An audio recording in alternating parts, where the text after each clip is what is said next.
Salut les gars, aujourd'hui dans cet épisode de Recettes de Seigneur, je suis avec William. Salut Baptiste.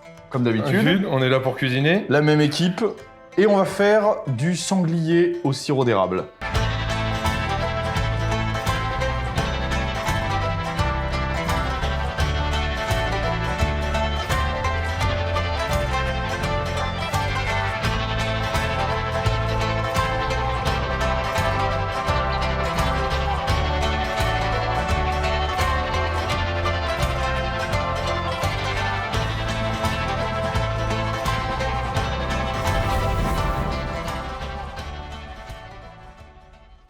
Donc on a du sanglier qui est mort incessamment il y a pas longtemps, d'accord, qu'on a chassé juste à côté. Et vous avez ce qu'on appelle des morceaux à civet. Il y a des gens même qui appellent ça du civet, mais le civet à la base c'est une préparation. C'est un plat. Ouais. Voilà, c'est un plat, mais c'est vrai que parmi les chasseurs et tout, c'est vrai qu'on a tendance à dire du civet. Qu'est-ce que c'est exactement? Bah là, ce qu'on a devant nous, là, c'est clairement une épaule désossée. Hein. On a une épaule qu'on a désossée, qu'on a coupée en petits morceaux pour le civet. Parce que pour le civet, vous faites des morceaux de cette taille-là, hein, des morceaux qui font entre 20 et 50 grammes, c'est suffisant. On va faire des morceaux trop gros. Et on garde tout. Tu gardes tout. Etc. Tu gardes les aponévroses. Après, tu enlèves l'excédent de tendons, etc. Oui, mais voilà. Ça part tout seul quand tu le désosses. Mais là, il est nickel, il n'y a rien à enlever. Vous voyez, même ces petites aponévroses, tout ça, faut les laisser, ça donne du goût. Faut pas enlever le gras. Hein. Ok, donc là, on a à peu près 800 grammes de sanglier. Voilà. Et on va faire encore, pour ne pas changer, une cuisson longue. Vous savez que de toute façon, il y a une règle quand vous faites du gibier. C'est simple, ou vous le cuisez très peu, ou vous le cuisez très longtemps.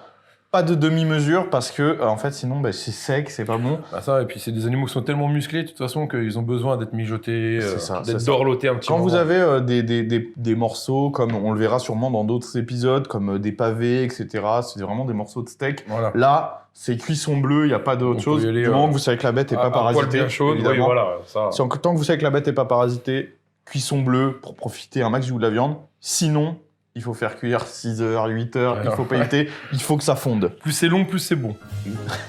Je ferai pas de commentaires. Alors, bande de fils de pute. Il s'énerve. Avec votre sanglier de vos morts, là, la putain que j'ai chassé avec la caravane, là, la culée de ses morts, m'a niqué le pare-choc. Aujourd'hui, qu'est-ce qu'on a? On a donc du sirop d'érable. Donc nous, on a pris Maple Joe standard. Alors, on vit pas chez ces PD de Québécois, donc on n'a pas beaucoup de choix. De la sauce barbecue à la con, hein, c'est pareil, on prend de la Heinz, c'est très bien, voilà. Le vinaigre de cidre traditionnel, vous le savez à chaque fois. Comme je le dis, quand vous avez des recettes très sucrées avec de la viande, le vinaigre de cidre, c'est parfait pour tamponner le sucre avec, en rajoutant un peu d'acidité. Et on a notre mélange d'épices. Donc là, pour le coup, vous avez aussi des mélanges tout faits qui sont très bien hein, pour ce genre de préparation. Là, pour le coup, on a du piment de Cayenne, de l'ail, de l'origan, de l'oignon, j'en ai oublié un, du clou de girofle. Alors, pour commencer, on va commencer par verser le sirop d'érable. Donc là, pour 800 grammes de sanglier à peu près, vous versez vos 600 ml de sirop d'érable. Donc vas-y, hein, je te laisse m'aider.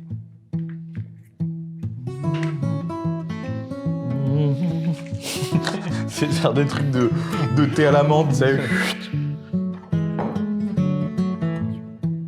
Vas-y. Je pense aux chèvres dans les arbres. Vas-y. C'est chaud de le faire de très haut. Je vais faire de plus haut encore, attends. Vas-y, Dirty, si tu peux monter. On va être dedans ou pas? J'ai un doute. Nickel. Ouais. Sans tricher en plus. Oh, putain, mais sans tricher en plus. Voilà, c'est très important de le verser comme ça. La recette se joue là-dessus. Oui, si vous le versez pas comme ça, c'est foutu. Voilà, ensuite vous n'oubliez pas de tout mettre dans la même poubelle. Ouais. Surtout ne jamais faire le tri, sinon la recette est morte. Hein. De toute façon, vous payez pour ça. Donc exactement, je rappelle quand même qu'on paye. Vous payez déjà pour que les gens fassent le tri à votre place, donc surtout, ne faites pas les fils de pute, ne faites pas le tri. Ensuite, la sauce barbecue. Là, c'est une recette de porc un peu. C'est-à-dire qu'il n'y a pas vraiment de subtilité de dosage. Si, mais je veux dire, c'est pas compliqué. Vous allez, alors, mettre vos 2 bouteilles de sauce barbecue. Alors, pas acheter une sauce barbecue vraiment trop cher, vraiment les très bonnes sauces barbecue, etc. Ça n'a pas d'intérêt. Mais pas acheter non plus les trucs de merde, marque Carrefour et tout. Pour tout ce qui est cuisson, de toute façon, il faut toujours prendre des milieux de gamme. Oui, des choses Ça intermédiaires. sert à rien de prendre des choses qui sont très élaborées, parce que de toute manière, vous allez l'abîmer en plus. Exactement. C'est tout à fait vrai. Mais le truc, c'est que les sauces vraiment barbecue bas de gamme Carrefour, elles ont tendance à avoir un goût un peu bizarre. Là, vous avez beaucoup de sucre. Va pas falloir hésiter dans votre mélange à bien saler.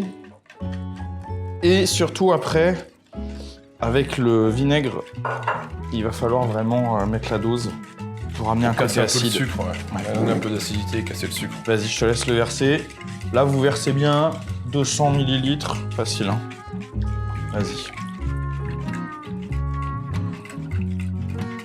Là, c'est une recette qu'on ne va pas diluer ce vin-là, je pense. Vous le voyez, hein, de toute façon, dès que ça commence à s'éclaircir comme ça, et à faire des petites bulles là, vinaigrées, c'est pas mal. Et là, on va incorporer, tiens, je te laisse, le mélange d'épices. Allez, parti.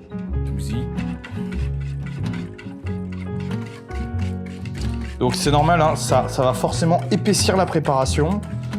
À la cuisson, ça va redevenir très liquide. Ça, c'est une préparation qu'on ne va pas diluer. C'est-à-dire que là, vous avez tous les ingrédients, il n'y a pas d'eau à rajouter, comme dans d'autres préparations.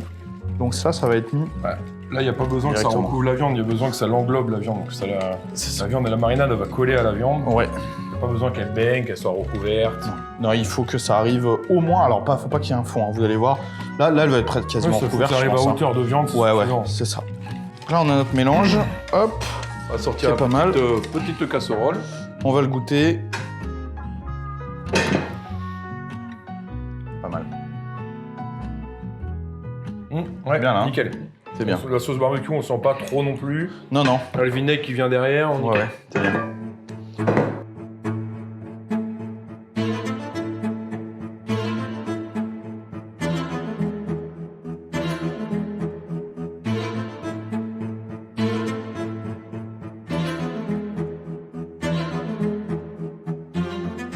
Alors ensuite, ça va partir en cuisson. Donc ça va être sur votre plaque. Donc si vous avez le gaz ou plaque électrique, c'est pas dérangeant. Ou même une plaque à induction. Les cocottes en fonte, ça marche sur les plaques à induction. D'ailleurs, c'est ce qu'on a nous aussi. Et on va mettre à feu doux.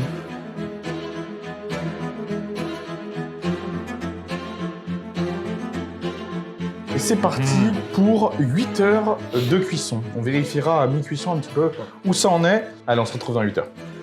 On se retrouve 8 heures plus tard. Ça y est, ça fait 8 heures que William attend et qu'il sent la bonne odeur du sanglier. Je peux vous dire que là, ça sent... Ça embaume bien la pièce. Ouais, ça prend bien la pièce. Là, on sent qu'il y a quelque chose qui se trame.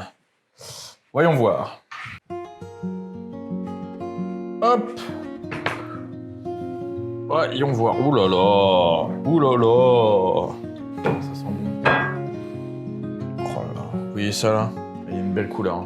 Alors, ce que vous faites, vous mettez un saladier. Pourquoi pas le saladier dans lequel vous avez fait la préparation? C'est ce que nous on fait. Un chinois ou une passoire, n'importe. Hop. Et vous allez verser tout le contenu dedans. Si la viande reste dans le truc, c'est parfait. Le but, c'est de séparer la viande du jus. Tu peux remettre la viande qui reste dedans. De garder le jus et la viande. Voilà. Et après, ça va être, en fait, de mettre un petit peu de jus. Bah là, déjà, il y en a un petit peu, hein, vous voyez. Et une couleur intéressante. On prend un peu de jus. Vous le laissez un petit peu baigner, tranquillement. Et là, normalement, si notre cuisson est réussie, on devrait avoir la viande qui se détache toute seule. Voilà, c'est le cas. Et donc là, vous allez pouvoir commencer à préparer, voilà, tout simplement en écrasant tous vos morceaux. Vous allez préparer votre effiloché.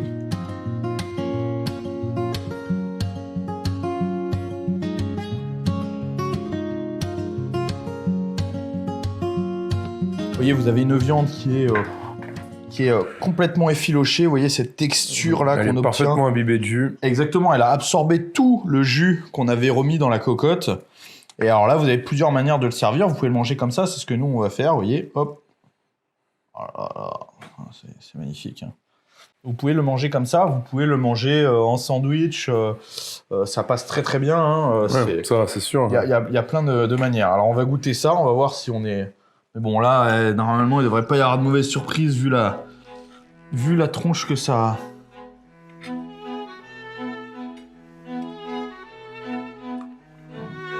C'est bon, hein? C'est bien relevé en plus. Oui, hein? C'est très bien relevé. Ouais. Superbe.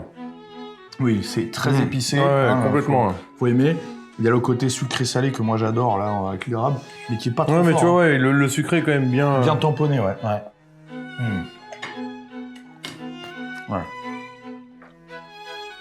Tu sais, avec ça, je vois bien... pas une purée, mais un écrasé à la fourchette. Un écrasé de pommes de terre à la fourchette. Ouais, tu peux mélanger. Bien un peu, poivré, tu vois, que tu mets à côté. Ouais, c'est ça, tu fais un petit puits. Contre Un petit... avec le petit volcan. Avec un volcan, et tu mets ta viande, et Voilà. puis t'as le jus qui fait la lave. Hein. Ouais, non, c'est délicieux. Y a pas, c'est parfait pour moi. Moi, j'adore. C'est vraiment une façon de cuisiner le gibier. Voilà. Vous verrez dans d'autres épisodes, sûrement. On vous montrera d'autres recettes avec ce type de cuisson. Mais moi, c'est vraiment une façon de cuisiner le gibier que je trouve intéressante. Au-delà de la daube et du civet, vraiment d'aller jusqu'à l'effilocher, jusqu'au côté Ouais, confit. pousser les 8 heures de cuisson. Voilà, faut vraiment que c'est ce soit là. comme le bœuf cuit traditionnel. C'est Ouais. c'est des ça, choses. oui, Voilà. C'est comme du bœuf Ouais. cuit, ouais, c'est ça. Donc, d'ailleurs, là, tu le presses, Oui, écrases c'est- tout, tu peux fais un faire bloc, un peu de gélatine et tu te fais Complètement.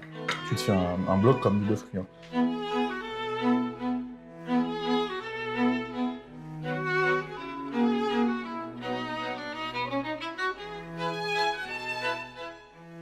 Voilà, écoutez, n'hésitez pas à refaire ça chez vous. Alors, si vous n'avez pas de sanglier, vous pouvez très bien le faire avec du porc. Hein. Ça, Oui, ça marche. ça passe sans problème avec du porc. Demander avec de la le palette pôle. de porc et puis Voilà, pas de souci. c'est ça passe sans problème. Bien sûr, ça sera pas le même goût au final, ça aura pas exactement la même teinte, tout ça, mais ça passe sans problème. N'hésitez pas à le refaire chez vous, à nous taguer en story sur Instagram si vous refaites la recette ou à nous l'envoyer en message privé. Et puis nous, on va se retrouver pour une prochaine recette de Seigneur avec William certainement. Avec plaisir. Et pour tous les autres, je vous dis à jeudi prochain. Merci d'avoir regardé la vidéo. N'oubliez pas de vous abonner à la chaîne. Pour toutes les infos concernant les coachings ou la boutique Bench & Cigars, c'est sur benchandcigars.com. Et pour suivre mon actualité, c'est sur mon Twitter et mon Instagram. À jeudi prochain.